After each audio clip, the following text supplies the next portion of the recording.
مال اور اولاد اللہ تعالیٰ نے اس کو فتنہ قرار دیا ہے۔ انما اموالکم و اولادکم فتنہ، یہ آزمائش ہے۔ تو ہم اس آزمائش میں فیل ہیں، مال کی جستجو ہے، اور آپ دیکھ لیں اولاد کی بعض جوڑے جو ہیں وہ اولاد کی تڑپ میں رہتے ہیں، اولاد نہیں ہوتی پھر وہ تڑپتے رہتے ہیں، پرائے بچوں کو گلے سے لگاتے رہتے ہیں اور پیار کرتے رہتے ہیں، اپنی کوئی دل کی بھڑاس نکالتے رہتے ہیں۔ تو بہرحال یہ سارے غلط چیزیں ہیں، زندگی کو اگر ہم سمجھیں گے نہیں تو یہ ضائع ہو جائے گی۔ اعوذ باللہ من الشیطان الرجیم، بسم اللہ الرحمن الرحیم۔ اللہم صلی علی سیدنا محمد معدن الجود والکرم آلہ وسلم۔ سامعین و ناظرین اکرام، السلام علیکم ورحمۃ اللہ وبرکاتہ۔ آج کا ہمارا موضوع یہ ہے کہ زندگی کیا ہے۔ دیکھیں، زندگی کو سمجھنے کی ضرورت ہے، اور زندگی کو، کسی بھی چیز کو اگر آپ اس کی حقیقت کو نہیں سمجھیں گے تو آپ اس سے وہ فائدہ نہیں حاصل کر سکتے جس کے لیے وہ ہے۔ یا آپ دیکھ لیں دنیا میں بھی کوئی بھی چیز ہو، کوئی بھی مشین ہو، جب تک آپ اس کی حقیقت کو نہ سمجھیں اور اس کے طریقے استعمال کو نہ سمجھیں تو پھر آپ اس سے وہ کام نہیں لے سکتے جو کہ لینا چاہیے یا جو اس کا کام ہے۔ کوئی بھی چیز ہو، کوئی بھی مشین ہو۔ تو یہ بات جاننا بہت زیادہ ضروری ہے کہ زندگی کیا ہے۔ اب زندگی کے بارے میں ہمیں کون بتائے گا؟ ایک بات تو یہ ہے، تو جس نے زندگی دی ہے وہی جو بتائے گا تو وہ مستند بات ہوگی۔ ہم نے تو اپنے خیال سے زندگی کے بارے میں کچھ خیالات مقرر کر لیے ہیں، اور وہ تقریباً سارے غلط ہیں۔ ہمارا جو زندگی کے بارے میں خیال ہے وہ سارے خیالات غلط ہیں۔ ہم لوگ راستہ بھٹک گئے ہیں، ہم مسلمانوں کی میں بات کر رہا ہوں، اور زندگی کو ہم نے غلط سمجھ لیا ہے۔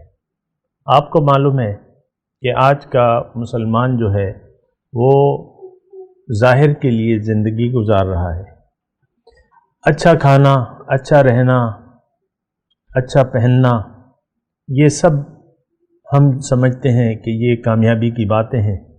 اگر ہم یعنی کامیاب انسان وہ ہے جس نے مختصر وقت میں دنیا زیادہ کما لی، نام کما لیا، عزت کما لی، جو جھوٹی عزت ہوتی ہے نا، اور اچھا رہ لیا، اچھا کھا لیا، اچھا پہن لیا، تو ہم اسی طرح کے یعنی اس کو ہم کامیابی سمجھتے ہیں۔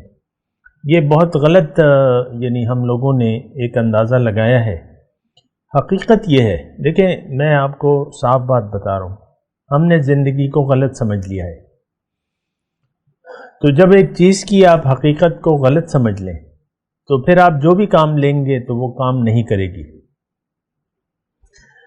مثال کے طور پہ کپڑے دھونے کی مشین ہے، واشنگ مشین، اس سے اگر آپ آٹا گوندیں گے تو وہ آٹا نہیں گوندے گا اس سے۔ یا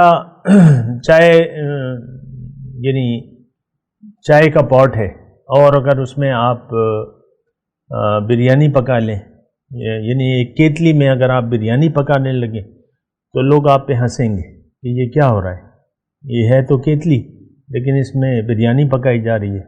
کوئی بھی چیز ہو،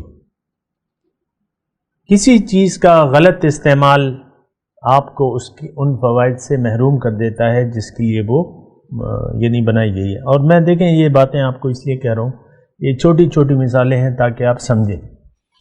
اول بات تو یہ ہے کہ ہم زندگی کو نہ سمجھے ہیں، اور دوسری بات یہ ہے کہ نہ سمجھنا چاہتے ہیں۔ آج زندگی کے بارے میں ہر انسان جو ہے ایک دھوکے کا شکار ہے، اور ہم یہ سمجھتے ہیں کہ اچھا کھانا، اچھا رہنا، اچھا پہننا ہی زندگی ہے۔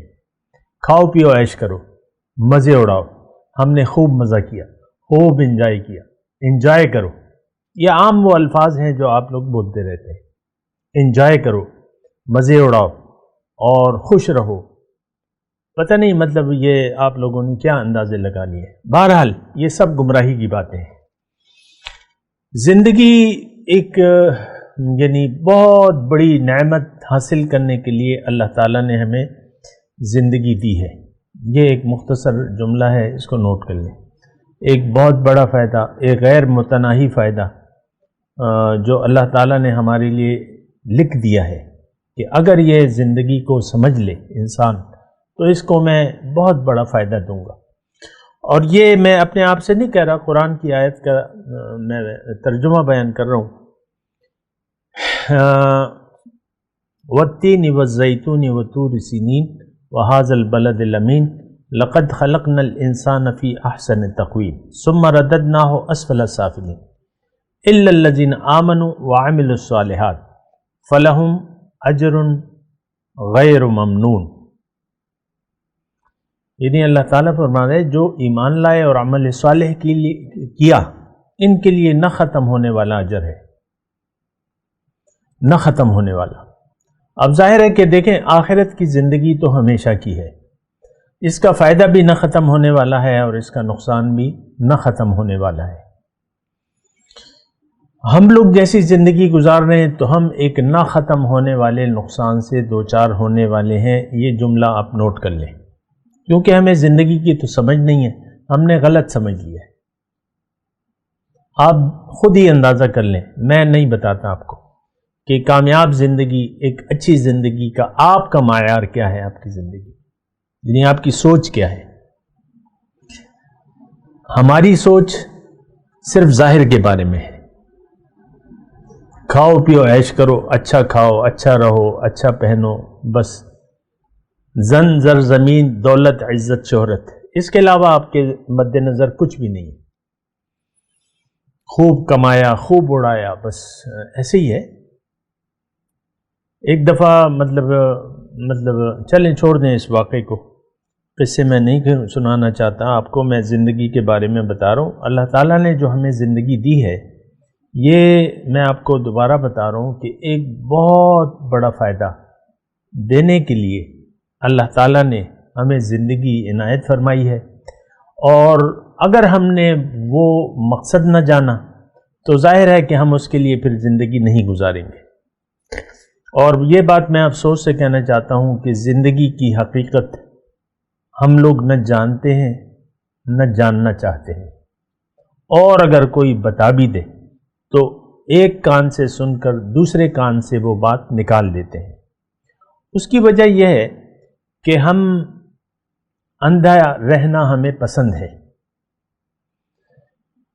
دیکھیں انسان پیدا ہوا ہے نابینا، یہ اندھا ہے، اللہ نے اسے روشنی دی ہے، پیغمبر نے اس کی تفصیل بیان کی ہے. نہ ہم اللہ کی ہدایت یعنی قرآن، اس سے ہم یعنی آپ کو پتہ ہے کہ اس کو ہم جاننا بھی نہیں چاہتے. قرآن سمجھنے کے لیے ہم پڑھنا نہیں چاہتے، ہم صرف قرآن کی تلاوت کرنا باعث ثواب سمجھتے ہیں. اس کو سمجھنے کا آج کا مسلمان اس کا کوئی شعور نہیں ہے، یہ قرآن کو سمجھنا ہی نہیں چاہتا. یہ ایک ایسے الفاظ ہیں، اس پر آپ غور کریں، اپنے ذہن کو دیکھیں، کیا آپ قرآن کو سمجھنا چاہتے ہیں؟ نو، ناٹ ایٹ آل، کوئی ضرورت ہی نہیں ہے. دیکھیں قرآن تو ہمیں زندگی کی حقیقت کے بارے میں بتاتا ہے، اور وہ نعمت جو اللہ تعالیٰ ہمیں دینا چاہتا ہے اس کا طریقہ کار بتاتا ہے. ہمیں تو کسی بات سے کوئی سروکار نہیں ہے کہ اللہ تعالیٰ نے مجھے پیدا کیوں کیا ہے اور وہ نعمت ہم حاصل کس طرح کر سکتے ہیں، یہ سوالات ہمارے نہیں ہیں. زیادہ پیسہ کیسے کما جائے، دنیا میں ایک کامیاب زندگی، ایک اچھی زندگی کیسے گزاری جائے، اور لذات دنیا کی طرف ہمارا خیال ہے. آپ دیکھ لیں مال اور اولاد، اللہ تعالیٰ نے اس کو فتنہ قرار دیا ہے. انما اموالکم و اولادکم فتنہ، یہ آزمائش ہے. تو ہم اس آزمائش میں فیل ہیں. مال کی جستجو ہے، اور آپ دیکھ لیں اولاد کی بعض جوڑے جو ہیں وہ اولاد کی تڑپ میں رہتے ہیں. اولاد نہیں ہوتی پھر وہ تڑپتے رہتے ہیں، پرائے بچوں کو گلے سے لگاتے رہتے ہیں اور پیار کرتے رہتے ہیں، اپنی کوئی دل کی بھڑاس نکالتے رہتے ہیں. تو بہرحال یہ سارے غلط چیزیں ہیں. زندگی کو اگر ہم سمجھیں گے نہیں تو یہ ضائع ہو جائے گی. یعنی آپ کے سخت گرمی ہے، میں ایک مثال دے رہا ہوں، سخت گرمی ہے، فری بجلی آ رہی ہے آپ کے کمرے میں، مطلب آپ کے گھر میں فری بجلی ہے، کوئی بل نہیں ہے، اے سی لگا ہوا ہے، آپ کو پتہ نہیں ہے کہ اے سی کام کیا کرتا ہے، تو لہٰذا کیا ہوگا؟ سخت گرمی میں آپ گرمی میں رہیں گے، پسینے بہتے رہیں گے، آپ اف اف کرتے رہیں گے اور پریشان، ساری گرمیاں پریشان. بجلی ہے، کوئی بل نہیں ہے، اے سی لگا ہوا ہے، ایک نہیں دو لگے ہوئے، آپ کو پتہ نہیں کہ وہ ہے کیا چیز. اسی طرح یہ زندگی جو ہے ہم ضائع کر رہے ہیں اور ہم سب نابینا ہیں اور حق سے اندھے ہو کر ہم اس دنیا سے جا رہے ہیں. اللہ تعالیٰ نے فرمایا ہے، یہ بات میں کروں گا لیکن اگلی نشست. وآخر دعوانا الحمدللہ رب العالمین. مولاي صل وسلم دائما ابدا على حبيبك خير الخلق كلهم.